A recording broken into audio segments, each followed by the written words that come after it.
Welcome to 2017 and a happy new year. And welcome to my first episode of this year. I feel super excited that my first episode is on January 1st. What a great start into the new year.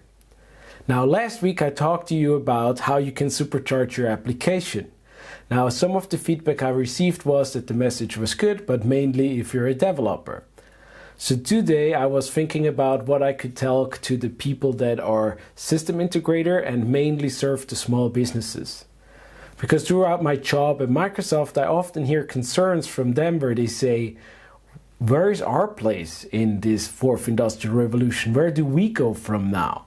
Because what we have seen over the past few years is that hardware server basically decreases or declines in sale numbers because of the virtualization. You can run multiple servers on one hardware, and now the cloud comes. But it was a part of the revenue that system integrators had now year over year that they could count on.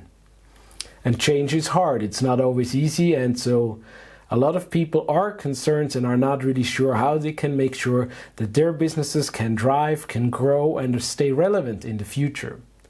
And at the same time, when I talk to small business owners, I often hear them complain that IT is too complicated, that they don't understand the quotes, the offers that we send them, they don't know if it's the best server for them or if this is the best backup solution, and they actually don't really care, they just need it to work and they don't want to spend time for it.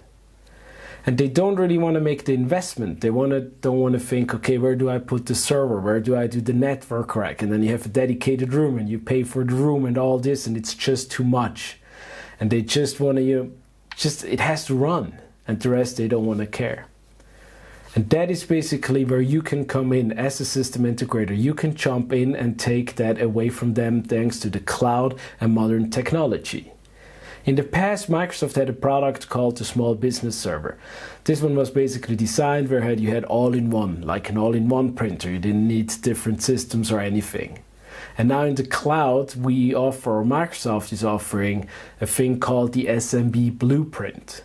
The SMB Blueprint is basically a collection of PowerShell scripts or JSON templates that you can use to deploy everything a business needs to run and to operate. So you don't really have to, explain to them, you don't have to wait for the hardware to be delivered, but you can actually either do it as a self-service kiosk where somebody can fill out the form, and then you basically make your packaging around it, you can charge whatever you want. The solution of the SMB Blueprint was basically developed for CSP, which stands for Cloud Solution Provider. If you don't know what that means, please check out the resources, see how you can become one. And if you're already one, then it's great, because then you can get started right away. And let me give you a quick look how it looks on the online platform and where you can go from there. So this is the landing page of SMB Blueprint. You see it's on GitHub basically. It gives you an overview. Here it says that the targeted audience is the cloud service provider partners. Again, if you're not sure what it is, please check out the resources at the bottom. It basically allows you that all the customers that come to the Microsoft Cloud because of you and you manage the services for them, that you basically also get a margin out of the services that they consume out of Azure. Let's take a look. So we have here, there is a user guide that writes everything about the installation, the prerequisites, everything you need to do in PowerShell. But the really cool thing is, once you made all the installation, there is actually a graphical user interface that allows you to run it. For example, here. So all you have to do is basically go to your PowerShell and then start the graphical user interface, and here you would have to enter your username and your password. I am not a cloud solution provider, that's why it doesn't work for me, but for you it would work. You can say basically which tenant you want to deploy, and then you have everything basically go through. Do you need small, medium sized, and so on, and the rest is then automatically done, including the Office 365 mailboxes. Now, one of the main benefits clearly is that you can basically then charge the end customer, the SMB, for example, on a user per month basis. And you can go as low as 50, even I think lower than 50 euro per month per user. So it's very low cost, and actually the customer doesn't have to care about anything. He doesn't need no battery, no cooling. He doesn't need to pay for the electricity because it's all part of the fee that he pays to you, and then basically the services he consumes out of the cloud. And even greater is that if he grows fastly, unexpectedly, the cloud can grow with them. There's basically can grow as much as he wants, and the cloud just stays with him, and you can just expand and scale up, and you can also scale down if there's a failed project or anything. The backup is in there, everything is taken care of. And there is no branding around this. Those patches or these scripts are available to you. You can market it however you want. You can add your own services to it, and you can even schedule, for example, that the servers don't run at night. So let's say you have a small office, let's say a flower store, and they work from Monday 9 to 5, for example, to Friday and Saturday morning. So you can basically schedule that their infrastructure is only up during business hours. So that would allow them to go even cheaper, as they only have to run for the server capacity while they're working, but not 7/24. Now, when you think of this and what it would allow you and what it could do to your business, right? Again, it deploys everything, all the network components. I show you a very quick overview here. So you see here is the automation that I've talked about. You see the network adapter, the VPN.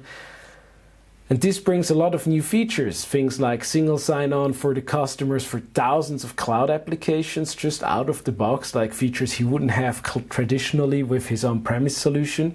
With that in your hands and with that knowledge, and make it count. Make 2017 count for you. Don't just stay relevant, but lead the way. Go in there. Be the first one to start providing these offerings to your customers.